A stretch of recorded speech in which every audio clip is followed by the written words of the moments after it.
Hello, this is week 10 lab homework. I am building a menu, an order menu, so you can add your sandwich. We'll first give your name, add a sandwich, and beverage and chips, and then have another order added to that.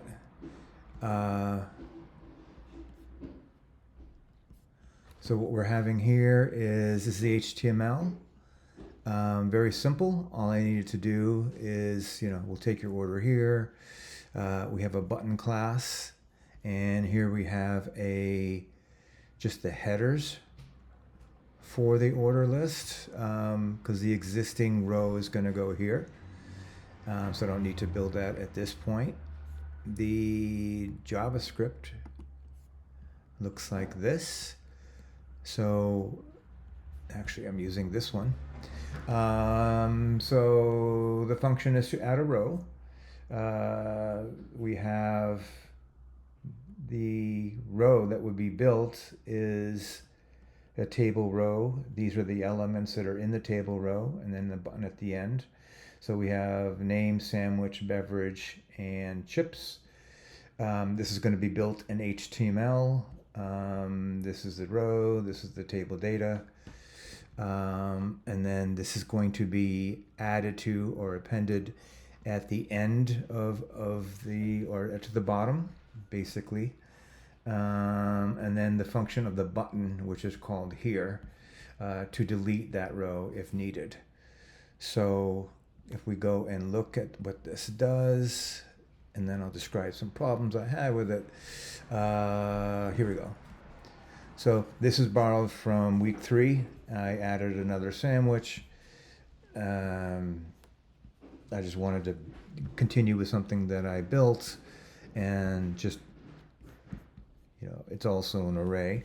So this is what we were working on. We'll take your lunch order here, add order, remove. You would actually come to it looking more like this. Add your order. Michael, sandwich, grilled cheese, beverage, Coke, chips. I'll say yes. Yes. Add an order. You can keep adding orders. You can take off orders, that remove button. And that's it.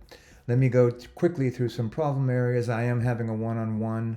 I tried to make up another whole section, but it kept, every time I hit the take an order button, it was adding to the order, this order. So I'm having a one-on-one to do that. I also had a lot of, initially I was trying to make each field within the row its own parent-child, and getting values from that until I reread what was needed.